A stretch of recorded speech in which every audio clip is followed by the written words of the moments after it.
Dag Magalies Kruin. Het is lekker om saam met jou te wees vir die erediens waar ook al jy is, by die huis. Ouens van oor die hele wêreld wat deesdae inskakel, is 'n voorreg. Is 'n voorreg om saam te kan wees in die Here se naam. En ek wil jou nooi om jou mense bymekaar te kry en hulle deel te maak van hierdie erediens. So stop die video sommer net hier, trek hulle in en dan gaan ons na die Here toe. Ek wil ook jou uitnooi, kom ons word 'n oombliekie stil en ek gaan eers 'n oomblik van stil gebed gee, dat jy net stil word, rustig word en die Here se teenwoordigheid ook beleef in hierdie tyd. Kom ons maak ons oë toe in gebed. Here, ons word stil voor U en ons weet dat U in ons midde is. Ons kom vandag voor U in afhanklikheid, in 'n bewustheid van ons eie swakheid, ons eie gebrokenheid, en ons eie afhanklikheid. Ons bely voor U, Here, dat ons as U kinders absoluut afhanklik voor U is. En ons dank U, Here, vir U genade en U seën. Kom, o Heilige Gees, kom raak ons aan, kom seën ons, kom praat met ons deur die woord. Maak die woord vir ons lewendig, kragtig, ook in ons eie lewens. Ons bid dit in die naam van die drie-enige God, Vader, Seun en Heilige Gees. Amen. Ek wil jou ook groet vandag. Ek wil jou groet met die groet wat die Here vir jou gee. Genade, barmhartigheid en vrede vir jou. Van God ons Vader, van die Here Jesus Christus en van die Heilige Gees. Amen. Kom ons luister ook nou lekker na 'n lofprysingsmedley en ons eer die Here ook in ons harte.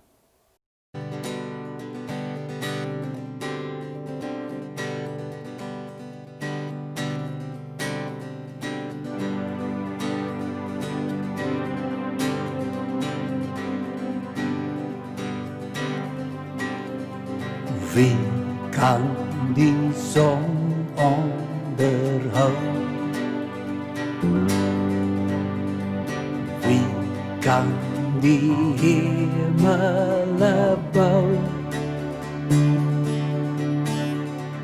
Wie kan met hoop vergelijken? Daar is niemand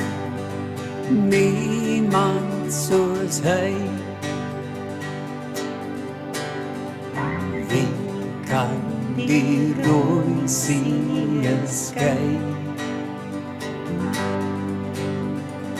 Wie schept fonteinen en die woestijn?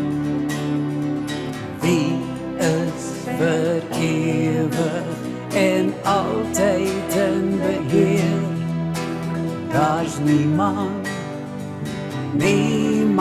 zoals Hij. Daar is niemand zoals Hij. Daar is niemand zoals Hij. Oh Yahweh, daar is niemand zoals Hij. Daar is niemand zoals Hij. Daar is niemand zoals Hij. Oh Yahweh, daar is niemand zoals Hij. Wie kan die zon onderhouden? Wie kan die hemelen bouwen? Wie kan met hoop vergelijken? Daar is niemand zoals Hij. Wie kan die rooi zien schijnen? Wie schept fonteinen en die woestijn? Wie is vereeuwigd en altijd een beheer? Daar is niemand zoals Hij. Daar is niemand zoals Hij. Daar is niemand zoals Hij. Oh Yahweh, daar is niemand zoals Hij.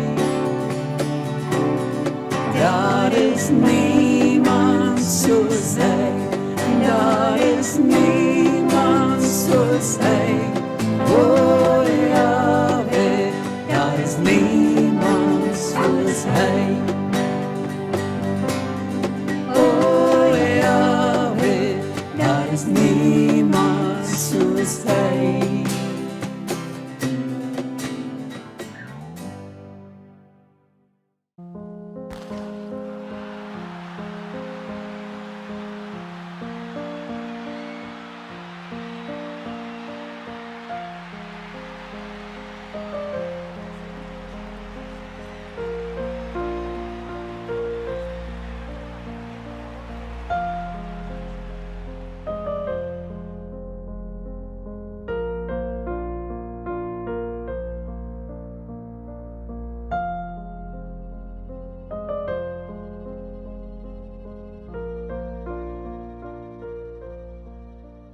Ek wil vandag met ons praat oor die tema as jou lewe in mekaar stort. En ek dink ons lewe in 'n tyd van onsekerheid. Ons lewe in 'n tyd waar baie van die dinge wat ons net aanvaar het, nie meer is soos wat dit is nie en bevraagteken word.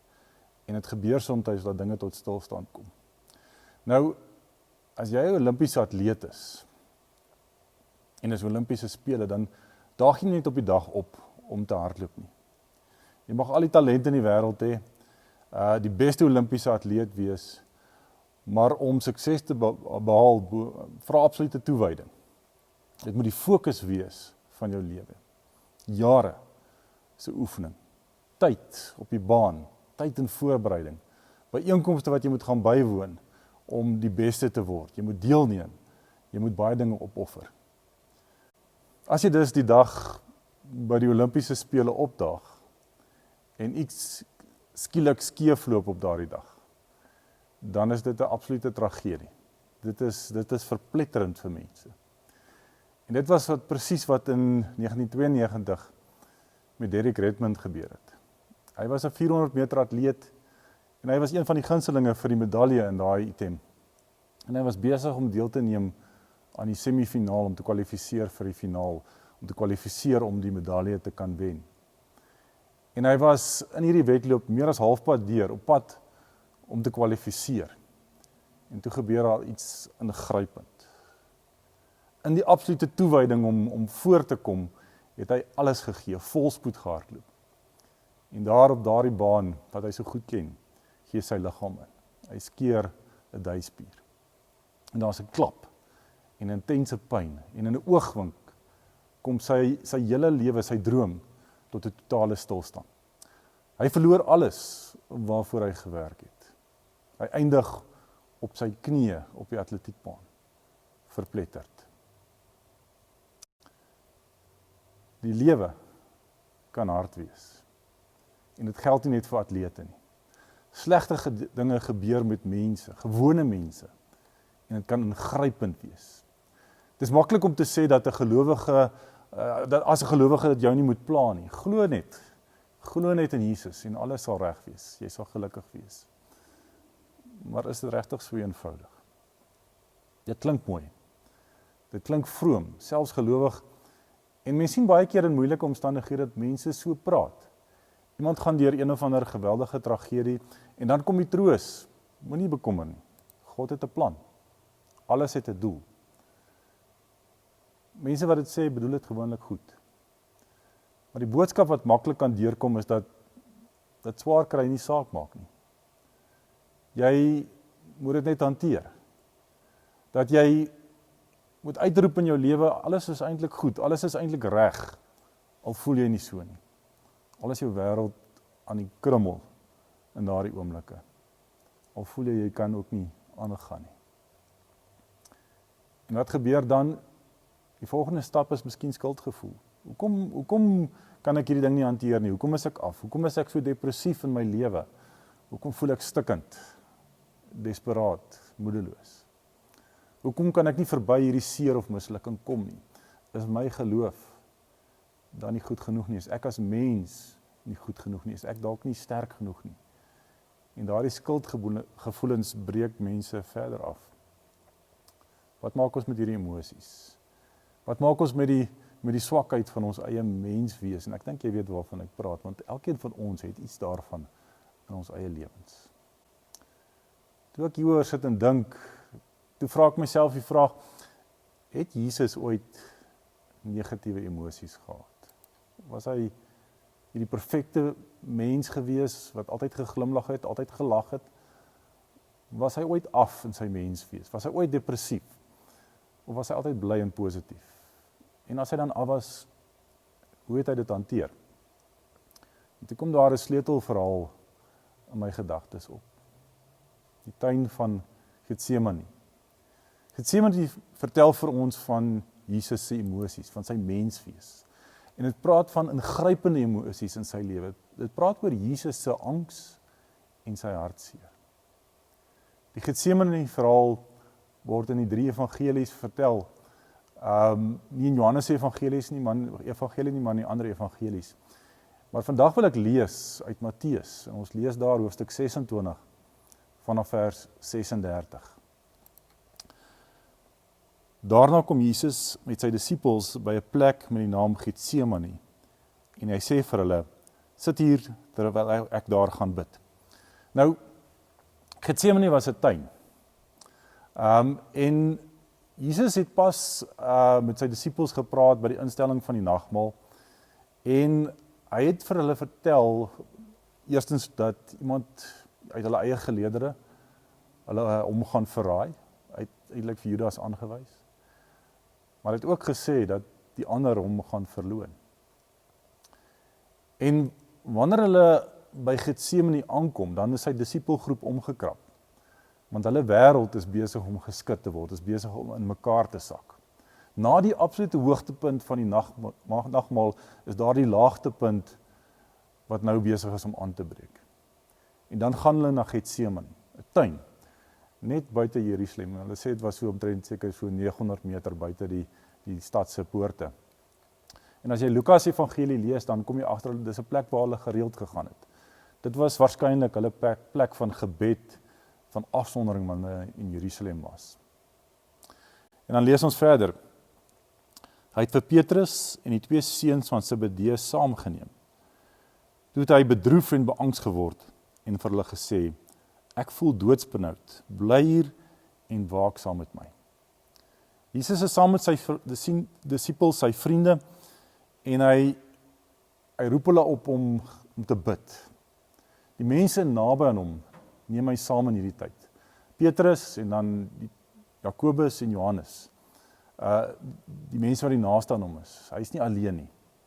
En ons lees dat hy deur 'n intense emosie gaan in hierdie tyd. Beskryf met woorde soos bedroef, beangs, doodsbenoud.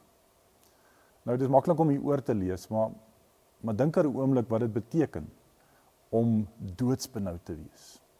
Ons lees hier van 'n intense stryd binne Jesus. Die Grieks sê, my hart is tot die dood benoud. Dis wat Jesus vir sy vriende gesê, die mense naaste hom. Daardie intense gevoel wat hy beleef het. Nou vers 39 sê, hy het 'n entjie verder gegaan en daar gekniel met die gesig teen die grond en gebid. Hierdie was waarskynlik die enigste plek waar ons lees dat Jesus gekniel het wanneer hy bid. En hy kniel nie net nie. Sy gesig is teen die grond. Hy is op die grond. En hy praat intens met die Vader. Kan jy vir jouself daardie prentjie in jou kop voorstel? Wat hy beleef het, wat hy gedoen het op daardie oomblik. En hy praat baie bewus van sy eie menswees, bewus van sy eie wil, maar hy is ook bewus van die wil van die Vader. Hy verwar nie hierdie twee nie. U wil, nie my wil nie. Vers 40 en 41 gaan, daarna kom hy na die disippels toe terug en kry hulle aan die slaap. Hy sê toe vir Petrus, kon julle nie eens 1 uur lank saam met my waak nie. Waak en bid, sodat julle nie in versoeking kom nie. Die gees is gewillig, maar die vlees is swak. Jesus se vriende, hulle is daar, maar hulle misluk ook in daardie tyd. Hulle kan nie saam volhard in gebed nie. En miskien verstaanbaar, hulle is moeg, hulle is uitgeput, hulle is ontstel, dis in die middel van die nag. Maar telkens gaan hy maar weer terug na hulle. Hy kry by hulle sy krag, sy ondersteuning. En dan selfs in hierdie oomblik van nood is hy steeds besorg oor hulle.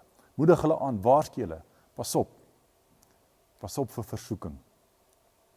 En dan vanaf vers 42 gaan die verhaal aan. 'n tweede keer het hy gaan bid en gesê, my Vader, as hierdie lydensbeker nie by my kan verbygaan, sonder dat ek dit drink nie, laat U wil geskied. Toe hy terugkom, kry hulle weer aan die slaap, want die vaak kon hulle nie, van die vaak kon hulle nie hulle oë oophou nie. Hy het hulle weer alleen laat bly, en 'n derde keer gaan bid, en dieselfde woorde gesê. Toe kom hy na die disippels toe terug, en sê vir hulle, slaap en rus julle nog? Die uur het gekom, die seun van die mens word in die hande van sondaars oorgegee. Staan op, kom, ons loop. Kyk, die man wat my verraai, is hier naby. Hierdie is die verhaal van 'n geweldige stryd, doodsangs. Nie maar 'n oppervlakkige gebeurtenis nie. Jesus bid nie net een keer nie. Hy bid nie net 'n minuut nie. Hierdie ding het waarskynlik vir ure aangegaan. 3 keer, lang periodes. Elke keer word die disippels weer aan die slaap gevang, want hulle kan nie volhard nie. Hy het 'n intense kontak, 'n intense gesprek met die Vader gehad, wat vir ons hier in 'n paar woorde opgesom word. En dan, wanneer dit klaar is, dan is die probleem nie opgelos nie. Die stryd is nie verby nie. Alles is nie skielik reg nie. Inteendeel, die ergste lê nog voor. Die kruisiging, sy sterwe lê nog voor. Jesus se gebed los nie alles op nie. Maak nie alles reg nie. Neem hom nie uit die situasie uit nie. Nou, hoekom bid hy dan? Hoekom bid ons binne moeilike, ja, selfs soms onmoontlike omstandighede? Hoekom bid ons in Getsemane wanneer alles hopeloos is? Wat gebeur binne Jesus se worsteling? Wat gebeur in Getsemane? En wat kan ons hieruit leer? Nou, as ek so deur die verhaal lees, dan sien ek 4 dinge wat ek vir myself daaruit kan neem. En ek wil dit graag met jou deel, want ek dink dit is waardevol in ons oomblikke van stryd, in ons afoomblikke. Eerste ding is, Jesus is nie alleen nie. Jesus is saam met sy vriende. Ja, hulle is swak. Ja, hulle stel hom te leer. Maar in sy uur van nood gaan hy telkens terug na hulle. Hy het hulle ondersteuning nodig. Hy reik uit na hulle. Hy deel sy angs met sy vriende. Hy vra hulle vir gebed en hulle teenwoordigheid. Ons het ander nodig. En juis in ons nood, in ons seer. Ons het ander nodig om saam met ons te bid. Wat ons dra wanneer ons swak is. En tog is dit ironies. Dikwels is ons geneig juis om ons swakhede weg te steek. Juis om in ons swakste oomblikke te isoleer. Om skaam te wees. Om ander weg te stoot. In nood moet ons juis uitreik. En in nood moet ons onsself juis oopstel vir ander mense. Tweede ding wat ek hieruit leer is, ek leer die belangrikheid van gebed. Jesus praat met die Vader. En in daardie intense gesprek word Jesus en die Vader se wil een. Wanneer hy opstaan, dan roep hy sy disippels bymekaar. Kom, ons moet gaan. Daar is besigheid wat voor lê. Ons moet in ons moeilikste tye met God praat. Want dit is wat gebed is. Om met jou hemelse Vader in kontak te kom. Dikwels in ons eie gebede selfs, raak ons self gefokus. Nood kan jou self gesentreerd maak, en baie keer word ons gebede selfsugtig. Maar as ek regtig in gesprek met die Vader gaan, dan skuif daardie gebed ons fokus. In daardie gebed word ons nie net versterk nie, ons word verander. Die derde ding wat ek kan leer uit hierdie verhaal, ons kan leer uit Jesus se waarskuwing. Dit is treffend. In sy oomblik van stryd gee Jesus steeds om. Hy reik steeds uit na sy disippels. Hy dink steeds oor hulle. En hy praat met sy disippels. Hy waarsku hulle. Hy sê pas op. Pas op vir versoeking. Want in nood gryp ons maklik na valshede, valse hoop, valse antwoorde. Maak ek maklik verkeerde keuses. En hulle het dit amper gedoen, sy disippels. Toe die soldate op pad is, toe gryp een van hulle na 'n swaard en wil begin beklei teen die boodskap van Jesus in. So pas op vir die versoeking. Ons moet bly by ons waardes en ons beginsels, juis daar wanneer dit die moeilikste is, daar waar dit die moeilikste in ons lewens is. Die vierde ding wat ons kan leer, en wat ons kan neem uit hierdie verhaal, is nie 'n moment binne die verhaal nie, maar dit is eintlik waaroor hierdie verhaal gaan. Hier is 'n gebeurtenis wat Jesus se persoonlike stryd beskryf. En omdat hy self hierdeur gegaan het, selfs angs en stryd beleef het, juis daarom verstaan hy ons swakheid soveel beter, ons seer soveel meer, ons onsekerheid. En daarom kan ek in my onsekerheid en in my seer en in my mislukkings na hom gaan. Ek hoef nie skaam te voel. Ek hoef nie bang te wees nie. Hy verstaan. Ek kan hom vertrou met my diepste menswees. Ook daar waar ek swak en gebroken is. Jesus het verander. Hy's reg om die ergste in die oë te kyk, om die Vader se wil uit te voer. Nee, alles gaan nie altyd goed nie, ook nie met 'n kind van God nie. Somtyds is die lewe hard. Somtyds gebeur bitter slegte goed met ons, beleef ons pyn, verlies, mislukking, onsekerheid, ja, depressie, en ek dink baie van ons verstaan daardie stryd. Dit beteken egter nie alles is verlore nie. Dit beteken nie ek is 'n mislukking nie, of dat my lewe waardeloos is nie. Dit beteken nie dat alles sinneloos is nie. Jesus se grootste daad doen hy in swakheid. Doen hy ten spyte van sy angs en sy nood. Hy gee sy lewe en dit verander die ganse geskiedenis. In ons moeilikste tye is daar dikwels ook die grootste geleenthede. Geleenthede vir groei, verdieping, vir liefde, vir getuienis. Is daar soms ook 'n geleentheid om heel te word, om nuwe diepte en nuwe sin in my lewe te ontdek. Toe Derek Redmond half mank in intense pyn begin aanhuppel na die eindstreep toe, nadat hy van sy knieë af opgestaan het. Toe wil die baanbeamptes hom stop. Hy stoot hulle weg. Gebroke sal hy klaarmaak. Op pad na die eindstreep is daar skielik iemand langs hom. Hy wil hom eers wegstoot. En toe besef hy is nie alleen nie. Dit is sy pa. Sy pa het verby die sekuriteitsbeamptes gestoot om by sy seun uit te kom. En hy sit sy skouer onder Derek se arm en hy ondersteun sy seun oor die wenstreep. Wie het daardie wedloop gewen? Wie het regtig daardie wedloop gewen? As jou wêreld in mekaar tuimel, is God daar. In ons swakheid kom ontmoet die Here ons. Hy dra ons. Hy ondersteun ons. Wanneer ons misluk, is hy die een wat verstaan, is hy die een wat ons optel en hoop gee. Hoop gee vir môre. Ek hoef nie skaam te wees nie. Ek hoef nie huiwerig te wees nie. Skaam in my swakheid, bang vir God nie. Ek moet leer om my arm om sy skouer te sit, sodat hy my ook oor die wenstreep kan help. Amen. Kom ons buig ons hoofde in gebed. Here, ons erken voor U dat ons swak is. Elkeen van ons, die beste van ons, is swak. Ons ken ons mislukkings, ons ken ons teleurstellings, ons ken ons seer, ons ken ons pyn.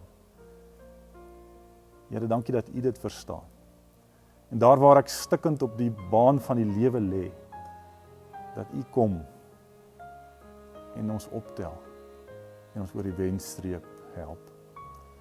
Dankie dat U verstaan wat dit beteken om mens te wees, want U was self daar. Dankie dat U verstaan wat pyn beleef, wat seer beleef. Dankie dat U verstaan wat verwerping beleef. en dat U in U liefde na ons uitreik. So 'n ongelooflike voorreg, dat U nie U rug op ons draai nie, maar dat U juis ons omvou, ons omarm met U liefde, omdat U werklik verstaan wat dit beteken om mens te wees. Here, mag ons in tye van onsekerheid in ons lewens, mag ons in tye van onsekerheid in ons land, tye van pyn, van seer, tye van swaar kry, U intens beleef, U volg en in U genade leef. Mag ons ook U genade aan ander skenk. Here, ons vra dit in 'n absolute afhanklikheid van U en in U naam, die naam van die drie-enige God, Vader, Seun en Heilige Gees. Amen. Ek groet jou nou graag met die seën van die Here. En in hierdie seën is sy krag. Mag hy vir jou goed wees en mag hy jou dra daar waar jy swak is. Die Vader seën jou en lei jou en beskerm jou. Die Heilige Gees is elke dag met jou en dra jou. En die Here Jesus Christus gee sy liefde en sy genade vir jou. Amen. Ek deel graag ook 'n paar afkondigings oor gemeenteaktiwiteite. Die kerkraad het besluit om nie op hierdie stadium met eredienste al in die kerkgebou te begin nie. Ons sal op 'n latere stadium daardie tipe besluite neem. Intussen is die inligting op die gemeente se webwerf beskikbaar. Gaan kyk gerus daar by die webwerf by www.magalieskruin.com. Die kerkkantoor is weer aan die gang, maar hy is ook nie oop vir instap nie. So kontak hulle asseblief per telefoon of elektronies en hulle sal jou ook daar help. Ons as predikante werk nog al die pad, maar nou is ons ook amptelik as essensiële dienste verklaar. So kontak gerus die predikante en ons stap ook 'n pad saam met jou. Dankie ook weer eens net vir almal wat ons help met ons uitreik aksies, met die insameling van kos.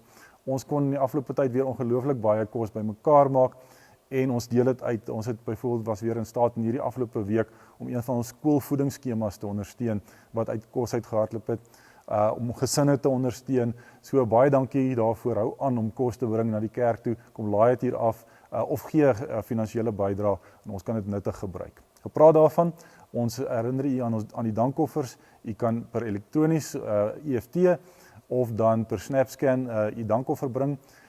Daar is al wel Woensdag tussen 10 en 12 sal die kerkkantoor ook oop wees vir mense wat kontant wil inbring. So Woensdag tussen 10 en 12. WhatsApp is ons belangrikste kommunikasiemiddel op die oomblik. Dis die wyse waarop ons al ons inligting uitstuur, sowel as ons eredienste versprei. So maak asseblief seker dat jy op 'n WhatsApp groep kom. Die skakel na die WhatsApp is beskikbaar op hierdie video of op die beskrywing van die video. So gaan kyk gerus daar. As jy ook bewus is van mense wat nog nie ingeskakel is by die WhatsApp groepe nie. En dis miskien die belangrikste, lig hulle in, gee hulle die inligting sodat hulle ook kan deel word van ons WhatsApp groepe. Was lekker om hierdie tydjie saam met jou te spandeer. Ons sien uit na die dag dat ons dit weer lewendig kan doen, mekaar in die oë kan kyk, maar intussen is ons gebed dat die Here jou sal seën in oorvloed. Wees 'n getuienis, gee om vir mekaar, bid vir mekaar en kom ons dra die getuienis van die Here uit in die wêreld.